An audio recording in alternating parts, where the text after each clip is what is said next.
Welcome, everybody. We have for you a very special 42nd episode of the Next Man Up Sportscast, starring me, your host, been with you since always.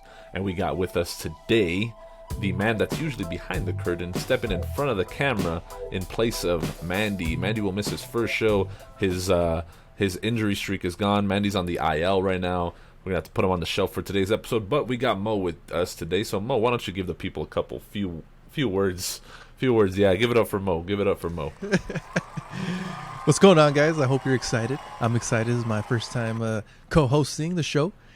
Co-hosting the show with a lot of personality. So, Mo, even though you are my co-host today, I'm gonna ask you, since you're the producer, I'm gonna have to ask you, turn off your mic for a second, okay? Because I need to let the people know a couple of things, okay? NBA playoffs have started, okay? And I'm going to go through each team that's left in the finals, 8 teams, okay? And I'm going to tell you the one thing holding these teams back, or the one thing that could prevent these teams from either winning the finals or making a deep finals run, okay? I'm going to start with number 1, the Nets, the team that everybody has their eyes on to win the finals, the team that has the lowest odds to win the finals, meaning that they're the most likely to win it all. What's holding them back? James Harden's injury. Basically, that's it. He's hurt. He's their best facilitator. He's probably their second best player on that team behind Kevin Durant. He's hurt. They're not as good of a team without him that they are with him. That's holding them back. Plus, another thing that I found with the Nets, they have two. They have a lack of size, right? So they have 2 guys who shouldn't be playing the center position, trying to body up a guy who's 7 feet tall and Brook Lopez and trying to stop Giannis Antetokounmpo. Not going to happen. Kevin Durant is a tall guy. He's not a big guy. So they have a lack of size, and they're missing James Harden. That's tough for them. And then we'll go to the team that they're playing, the Bucks. The Bucks are a great team. And I know a lot of people don't see it that way because they lost 2 in a row to Brooklyn, but they won Game 3. And that's because they played well. And the thing about the Bucks is they don't always play well. Their problem, what is holding the Bucks back? Consistency. Okay? If they can get some consistent play out of all of their guys, they'd be fine.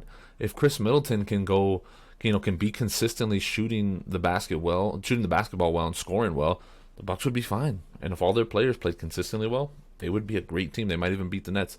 But the thing holding them back right now is their lack of consistency. For the Atlanta Hawks, moving on to the next series in the East, the Atlanta Hawks and Sixers. For the Atlanta Hawks, what's possibly holding them back and what could be holding them back is their youth and their lack of playoff experience, okay? Almost nobody on that team has been to the playoffs. That's tough, okay, because the playoffs are just a different animal. And big ups for the Hawks for winning Game 1 against the Knicks, but again, that was another inexperienced team.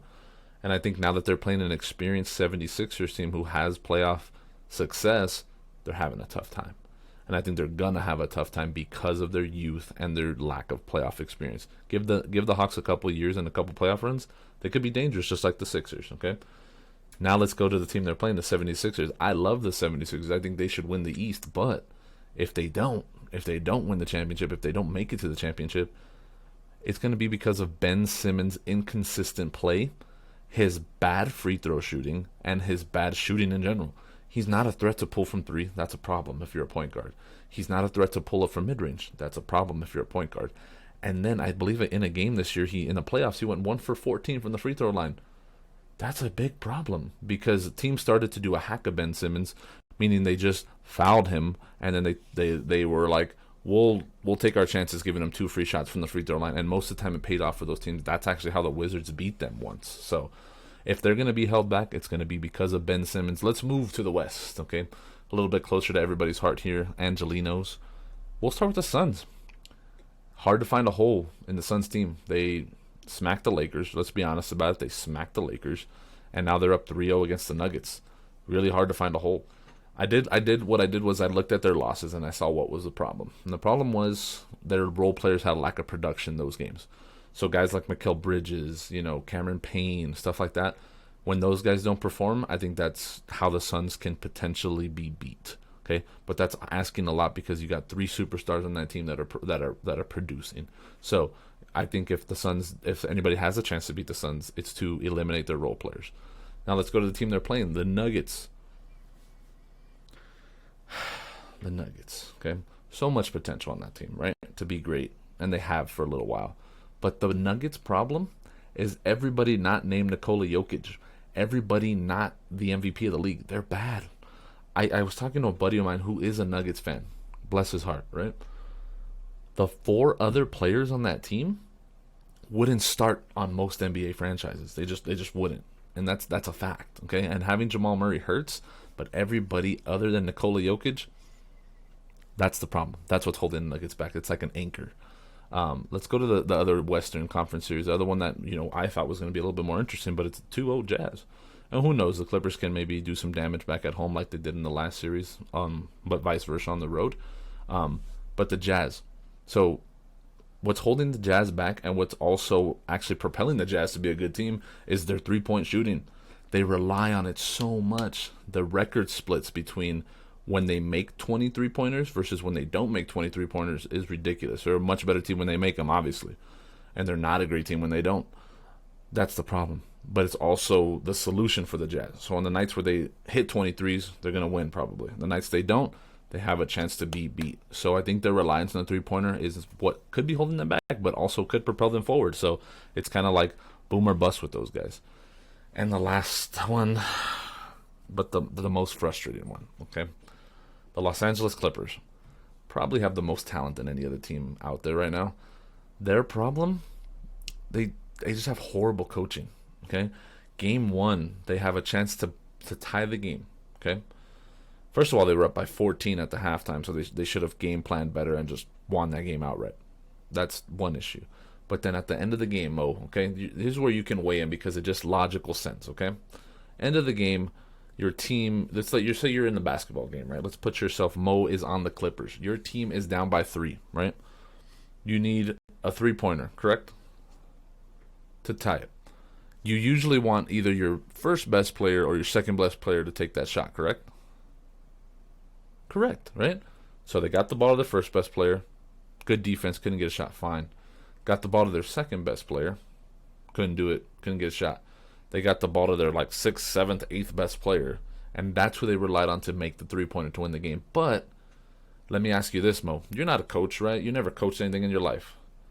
If you saw your 2 best players couldn't get their shot up and they were struggling, and you had this thing called a magical timeout in your pocket, would you call that timeout?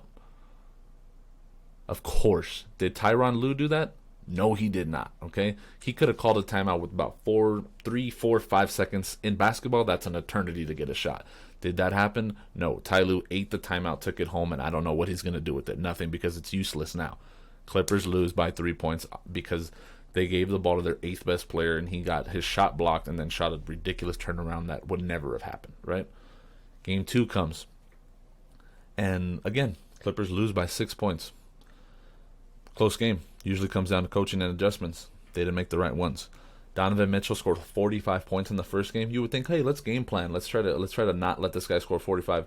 He didn't score 45, so good for them. But he scored 37 and just tore them apart once again. Okay, and we saw this in the first series, the whole series. Luka Doncic did whatever he wanted, set records, all that stuff. So Clippers are being held back by their coaching, and I don't know if it's Tyronn Lue not being able to speak to his all-stars like he should be as a coach, but he's not. It's horrible. The coaching is so bad, and that's what's holding the Clippers back because they should be up in the series 2-0 or even 1-1 split, and they would be happy. But instead they're down 2-0 because of poor coaching.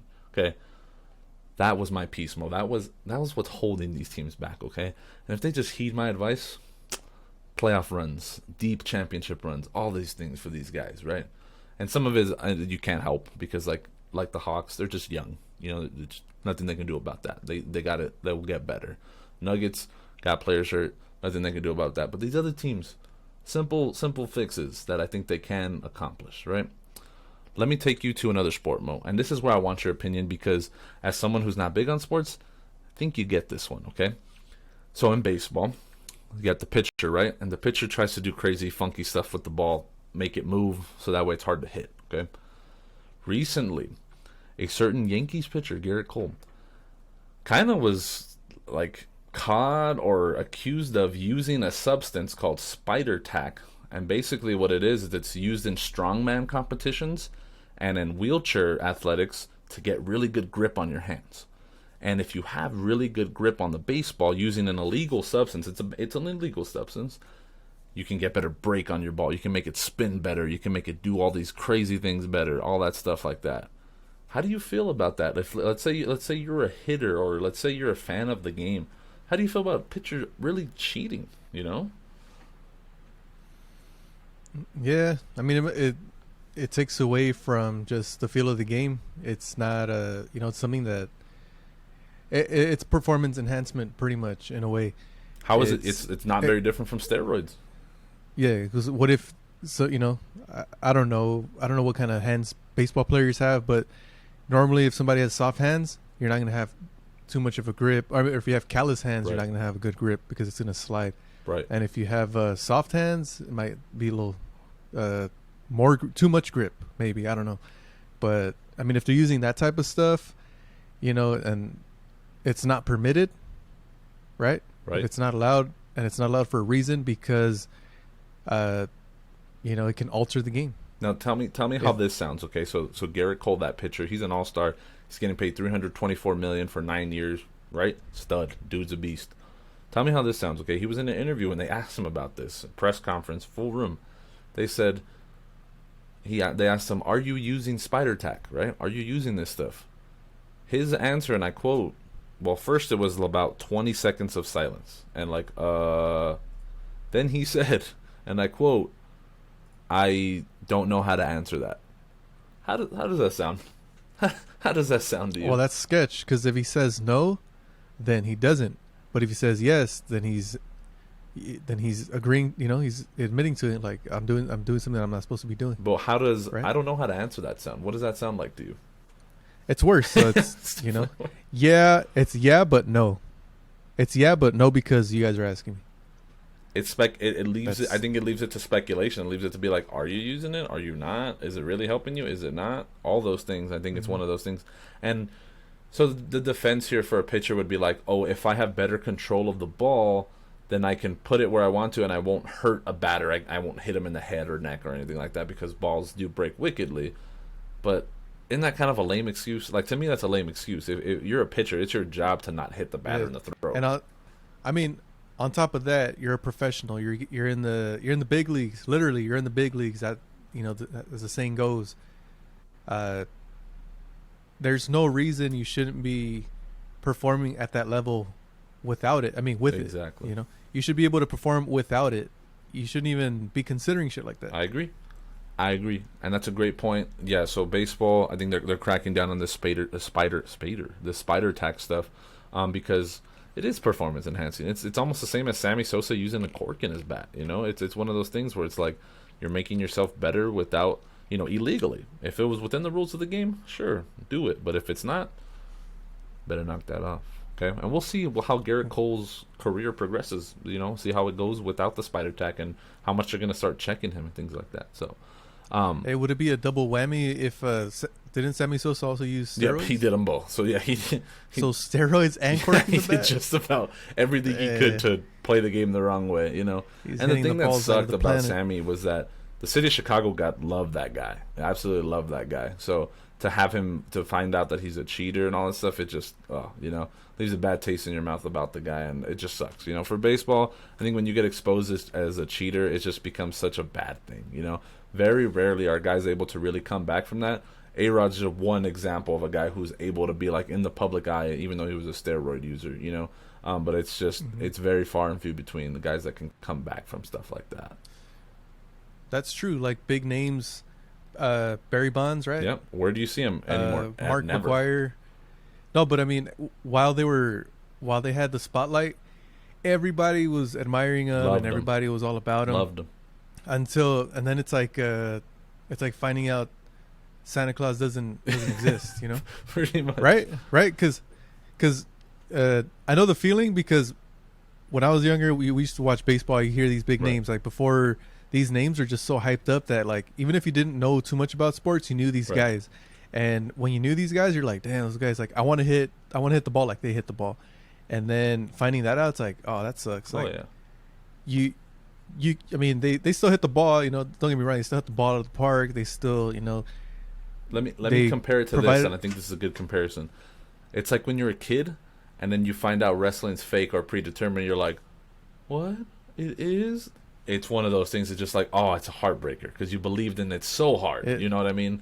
So, and that's what I'm saying. So like finding out like this whole time they've been doing that. I mean, wrestling, they have history of using steroids, but that's different because it's just for the look. But this is for, and this is for stats. Like this is for I'm the badass that can hit the ball at. Doesn't matter how fast, I'm gonna knock that out of the park. The real deal, in other words. And let me move on to a quick betting segment here. So I got odds on who's gonna for World Series, okay? And they're kind of surprising, right? I mean, a little bit here. Dodgers have the best odds at plus 340. White Sox right behind them at plus 650. One that's interesting to me, and they've kind of been the Dodgers' kryptonite, so it's a little bit. It's very interesting. It's the Padres at plus 700. For value for me. You're giving me plus 700 to take probably the best or second best pitching staff to win the World Series. I like that. Okay, White Sox are interesting because they do have a good staff, but they have a good offense, right? But they've kind of shown in the American League against the better teams don't play very well. So I don't know. They kind of worry me. Dodgers. It's a good bet. It's not a bad bet. It's just. They've been beat a lot this year, like a lot, and their offense has gone cold a lot. So, I mean, there's no perfect team out there. There really isn't this year to where like I'm gonna put all my money on them to win it. That's why the Dodgers are plus 340, and when last year I think they were like plus 125 because they were much better. But you think they added pieces, but it just hasn't worked out this year, right? Maybe it's the change of the ball, maybe it's a lot of different things. Mets at plus 900 are the fourth best odds, even though the Mets are. Kind of middle of the road when it comes to record. I think what they're banking on is Noah Syndergaard coming back, being healthy, Jacob deGrom, the best pitcher in baseball, on your team, and just Stroman and Tajon Walker. That's a tough staff. That's gonna be a really tough staff to play. If I'm in the National League, I don't want to play the Mets in the playoffs because of how good their pitching is, and their hitting will get better once they get healthy. And number 5 is the Yankees at plus 1100. It's kind of weird, right? The Yankees haven't played well. They're actually third in their own division. They have to kind of scratch and claw if they want to make a playoff appearance. Yet they're the 5th best odds to win the World Series. Now, why is that? Why would you think that is, right? And I'm going to answer that for you, okay? The Yankees aren't healthy. That's the problem, okay? Come World Series time, come playoff time, they're going to have Corey Kluber, who threw a no-hitter this year, right behind Garrett Cole. And then they're going to have Luis Severino, who is an ace, but he's hurt, and he'll be the 3rd starter. On top of that, they're going to have Jordan Montgomery and a couple other guys who can pitch, right? So the Yankees at plus 1100, that's really good value. I mean, it's great value. $100 on that, and you're winning $1,100. That's awesome. You're plus 1,000 if you put money on the Yankees and they win the World Series, right? But is that the safest bet? It's tough to say. If I'm a betting man, right? I throw a little bit on the Yankees, but I think if you're a big futures bettor, Padres. Like the Padres, I would throw some money on the Padres at plus 700, great value, and that's only going to go down. So if you want to get it earlier, the better. So take a look at those odds if you're a futures bettor. Sprinkle the Yankees, I think, and then I think the big money should go on the Padres because they've shown that they can beat the Dodgers this year, and the key to the NL is through the Dodgers, basically. That's really what it is when it comes to those betting odds. And when usually in the show after the betting segment we enter the realm and the area of trivia, right? And that trivia is called Rapid Fire Sports Trivia with not Mandy this week, with Chooch and not Mandy. Mo, okay? Let's go. Mo. Pause real quick. Mo, I can't see your camera anymore. No. Can't? I'm still here. What do you mean? It's just showing the microphone. It's not showing you at all. No? But if it's showing it on yours, then I think we're okay. Yeah, right. That's weird. I'll pause and then we'll get it. All right. Yes, with Mo today. Mo's the guy. And Mo is the guy who enjoys his wrestling as I do. Okay, so we're going to get Mo some wrestling trivia questions here. See how well he could do. Okay. I think there's about 5. If there's a little bit more, there's a little bit more. We'll see what Mo can do with some bonus questions here. Number 1, McBun. Which superstar's entrance music contains the lyrics? Oh, it's a tough one.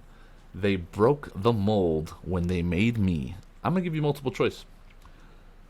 A. Shawn Michaels. B. Dolph Ziggler. C. Billy Gunn.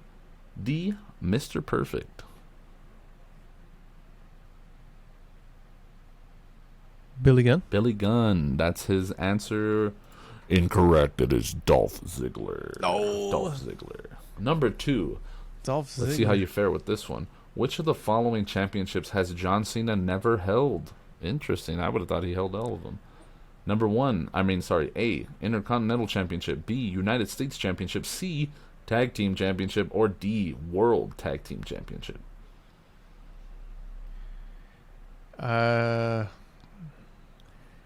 pretty sure it's one of the tag team ones, but I'm going to say Intercontinental is correct. He has never held the Intercontinental Championship. That was pretty good. I like that. Good job. Hey. Let's skip that one because that's not a good one. Skip that one. Actually, no, let's do this one. Okay, at 25 years, 1 month, 13 days old, Yokozuna became the youngest WWE World Heavyweight Champion. True or false? What was the date? At 25 years, 1 month, and 13 days old. Oh. True. Man, I'm going to call Paul Heyman because it is false. Brock Lesnar is the youngest World Heavyweight Champion, and you should have known that one. Yokozuna was the youngest at his time. Before Lesnar. At that time. Yeah. Before Brock. Yeah. Question number 4. Which former member of the Shield is the only to have held the Intercontinental Championship? Is it the lunatic fringe Dean Ambrose? Is it I forgot what they called Seth Rollins, like the backstabber or something, Seth Rollins, or the Samoan Roman Reigns? I'm going to say Roman Reigns. That is false. It is Dean Ambrose. Dean Ambrose. I can always picture him with that white belt for some reason, so I think I would have got that one. Oh, my God. Come on. Right. All right, here's your last question. He went against Bray Wyatt. Here's your last question here. This is a good one, actually. This is some history, right? Which superstar was the first to hold the Divas Championship, probably the worst belt in all of wrestling, in 2008? Is it A, Maurice, B, Melina, C, Michelle McCool, or D, Mickie James? Well, you said the first ever in 2008. Hit me with the options Maurice, again. B, Melina, C, Michelle McCool, or D, Mickie James? I'm gonna have to go with Melina. That is incorrect. It is C, Michelle McCool. Michelle McCool. Dang. I believe you went 1 out of 5, McBun. Would you like a bonus question to try to redeem yourself here? Here we go. Yes. Bonus question to nothing himself. easy. Nothing easy. At WrestleMania 20, okay, Goldberg defeated Brock Lesnar with this superstar acting as special guest referee. Stone Cold Steve he doesn't Austin. even need to hear the options. Correct. Stone Cold Steve Austin. So now that we established that DVDs. you're not even good at wrestling trivia, what do you got for me? All right. Since you call yourself a Raiders fan, I got some Raiders trivia for you. And here we go. Question number 1. What year was the Las Vegas Raiders franchise founded? The Las Vegas Raiders would have been, 2020? 2019? Just the Raiders. Oh, all right. Let me just take out franchise. Las Vegas. Okay. The Raiders franchise, yeah. This is just being say extra. 1966. That's my Is that your answer. final answer? Those are hard. The correct answer is the Raiders were founded in 1960. See, that was close. I don't know the boomer Ooh, answers. You know what close. I mean? Like, I'm a millennial guy. I like the modern stuff. Okay. I got a pretty modern question here. Here we go. Who did the Raiders trade to the Minnesota Vikings in 2005 for wide receiver Randy Moss? Would I know this one? Probably not. We definitely did get Randy Moss, and he played on our team for 1 year, then got traded to the New England Patriots and broke every single season record. 2005. I'm going to say pass. Nah, I don't know. That's a tough one. All Charles right. Woodson. That's Let's see probably if, not if right. this name. No. Let's see if this name rings a bell. Napoleon Harris. In 2005, the Oakland Raiders traded linebacker Napoleon Harris, along with several draft picks, to the Minnesota That's when Vikings. you get a big from the wrestling crowd. What? They just, I don't know. Yeah. And then let's see. Let me get a. Let me see if you I know have this one beer. one. What? 2 beers. What? A shot of whiskey. What? Okay. And a margarita. Multiple choice question. What Raider was named NFL MVP in 2002? Give me the options. Oh, yeah. Charlie Garner, Charles Woodson, Rich Gannon, or Rich Randy Gannon. Moss? Final answer. Correct. Oakland Raiders quarterback Rich Gannon was named NFL MVP in 2002. Without the multiple choice, I think I would have said Tim Brown, which wouldn't have been right. So let's go, Rich Gannon. The sidearm All slinger. right, I think we got 2 more or 1. Yeah. 1 or 2 more. Let's see. Number 9. What you got? What Raider was named MVP of the Super Bowl? No, that's XI. That's what, 11? Yeah. Yeah, Way that's way back. There. LaMonica. I would have said LaMonica or Plunkett. All right, let's see this one. Maybe you know this one. What is the longest passing play in a Raiders history? 89 yards, 93 yards, 97 yards, or 99 yards? I know Terrell Pryor ran one for 99 yards, I think, or 98 yards. I'll go with not the 97, but the other 90 number that was there. 93, was it? 93, Let's go with 97, or 93. 99? 93 Ah, is incorrect. Dang 99 it. was correct. As a matter of fact, on October 2nd, 1983, in a game against Washington Redskins, Jim Plunkett completed a Jim Plunkett, that's 99-yard one of my favorite touchdown Raiders of all time. pass That's awesome. to That Cliff is Branch. Awesome. You know what? Let's save myself the embarrassment because I'm a Raider fan. People are gonna make fun of me. I'm wearing a Raider hat and I just can't get any right. So Hold on, let me Let's see let if you I can redeem redeem yourself. myself. I got some 2013, here we go. 2012 related That's better. questions That's here. better. Because we're talking about modern. We I don't care about I the mean, past. We care about the past, but I don't care to talk about it. With all due respect. With Like, all I due respect respect. the past. I don't care to talk about it.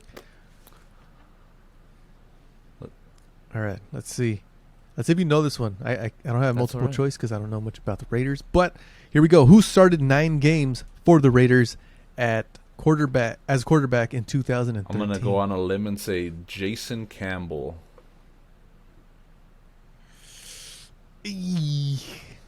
Terrell I just talked Pryor. about Terrell. I literally just said how he ran one in for 99 yards. Like, I literally just said that. All right, let me give you see. one more. 2013. Okay, let me 2013 think of that related team now with question. Terrell Pryor. We were bad, so go ahead. 2013. Who became the Raiders' new offensive coordinator in 2013? 2013 offensive coordinator. We've gone through like a million of those guys. Oh, I didn't know that one. Offensive coordinator. That answer was correct. Yeah. They did go through a million of them. I don't know. I don't know. I wouldn't even. I don't even know what to guess. Like, man. Does the name Greg Yeah, Olson but, you ring a know, bell? He's nothing special. So nothing I would have remembered. Darn All it. right. Okay. So that's fine. All right. We- We'll call this one a we'll call this one a an stalemate education for experience today. because now I'm not going to forget those things. I'm holding pliers in my hand. But we're going to call this an education experience because I didn't know those things. Mo didn't obviously know the wrestling ones either, which were far easier. I would have got more than that. Facts. But let's wrap up the show real quick, Mo. I have a quick takeaway, okay? And you probably didn't watch it, okay? A lot of you probably didn't watch it. You're going to say you watched it because you watched the highlights, but you didn't watch the game. I watched the game. Team USA versus Mexico in the CONCACAF, League of Nations game or whatever it was, U.S. Nations game. Great game, amazing game, and my takeaway from that is USA is refocusing their efforts on soccer, and it's so good to see because I want to have a team come World Cup. Like I want to have a team to root for.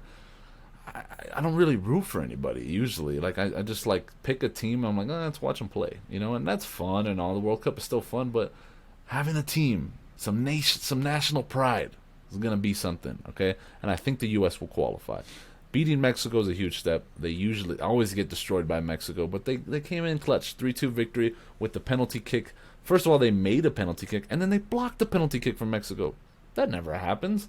Amazing game, amazing finish. I have a story. I was looking at the game live lines, right, Mo? 90th minute. That's in soccer. That's the last minute. Then they add extra time. It's tied 2-2. USA is plus 1,000 odds to win. The tie is like plus 300, and Mexico's like plus 800, right? And I'm like, man, I should just throw $10 on plus 1,000 odds. Why not, right? Long story short, I did not. Ended up winning. That would have been just an easy $100 I could have made right there, right? Like, just kicking myself all day for that. It's like, man, I should have just had some faith in the old U.S. way, but I didn't have the cojones to do it. I don't know why. I literally don't have an answer why, but I didn't. But like I said, it's going to be good to have some good U.S. soccer coming back, having a team to root for in the League of Nations, stuff like that, the CONCACAF, the Gold Cup, the World Cup.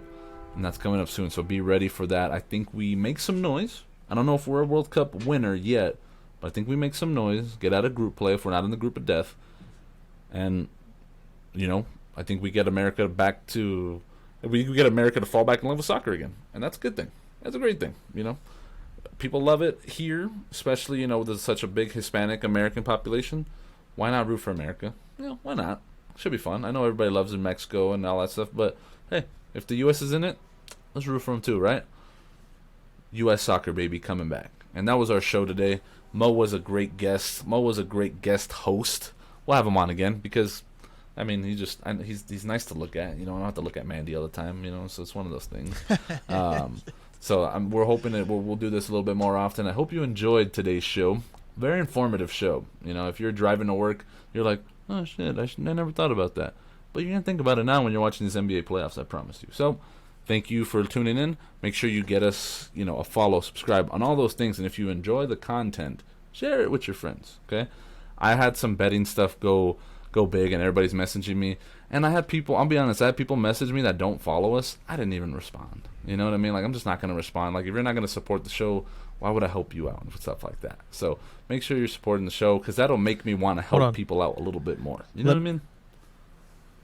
Let me add a little something too. So a couple weeks ago we had our second Warzone Invitational, the official Warzone Invitational. So one of many coming up, but one of the things, if for our gamers out there, if you're participating in the Warzone Invitational, make sure you're watching, following the Next Man Up. You have to. That's where we make a lot of our announcements. That's where we're going to network with people. Because if we can get 152 people in the lobby, the prize will be bigger. We'll do more for you guys. It's just we need your help to do that. Yeah, we need you guys' support. Make sure you're watching. Make sure you're following. Make sure you guys are there. Not just because you lost or doesn't mean I wasn't watching anyway or. You know what? I won, so I'm going to throw it on. No, make sure you're watching. Just for make sure you're supporting. Give me 10 minutes of your time. I guarantee you won't leave the stream. So, yeah, support the channel. We give you guys some really badass on point information. Plus those when you need those it. invitationals, if you don't ask for anything, it's all free.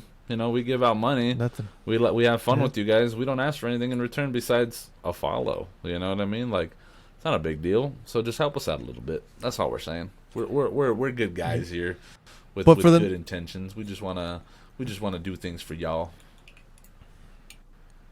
So for the next one, I got a challenge for you guys.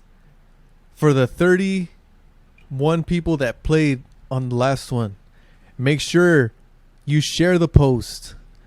Make sure you text the post, screenshot it, share it to your boys. Make sure you show it to your boys' boys. See if they have the balls to stand up to your team and to our team. We shall see. And we give you guys, on top of that, we give you guys an advantage because we have our location on stream. And even if that, we have other games that we might even play, like Fall Guys. Some World War Z. Or what else? What else we played? Everything. Some World War Z. You know, we just want to have fun. A good time. We just want to have fun. Everybody. Build a community. That's what it's really about. Is building a community of people who enjoy what we do and, you know, want to do it with us. So make sure you're tuning in. Make sure you're following. Make sure you are supporting, because I support your dreams. Every single one of you. I do. Chooch supports your dreams. Mo supports your dreams. And we love you. Thank you for tuning in. We appreciate everything. And we will see you guys next week on the Next Man Up Sportscast.